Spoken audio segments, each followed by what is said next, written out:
So, for folks that are looking to get funds, lending for a project, business, whatever it may be, what does that look like for you on the front end when they come to you asking for a loan? What does that look like? What are you looking for on your side? Sure. So a couple different directions we got to take this. First, we need to talk about on the healthcare side, for example, is this going to be a owner operated, meaning that the doctor, the practice is going to be running operations and the primary source of repayment is the operations of the business.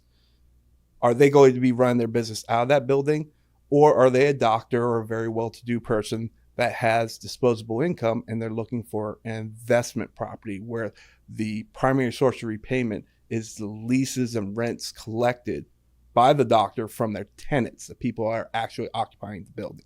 So there's two different paths we could go down. You want to start with the owner occupied first? Yeah. Sure. Okay. So this is assuming right now that this is a pre-constructed, it's already has everything built out. Maybe there's some TI work, tenant improvement work that needs to happen. But we go ahead and collect the financials on the operating company and the ownerships of that operating company. And we do different types of cash flows. And cash flows, think of it as your ability to repay based off the income that your business generates. Okay. And so we're going to do a business cash flow on the operations of this practice, of this medical group, whatever that's going to be occupying. And that's called the business cash flow. Then we're going to look at the owners. And we usually look for people that are 20% owners or more of the business as what we call guarantors. So they're the secondary source of repayment. Okay.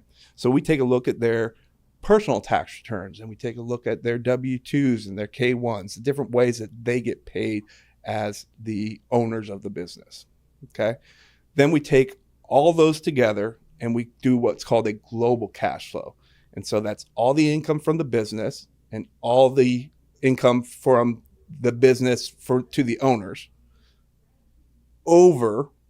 divided by the overall debt for the business and the overall debt for the owners.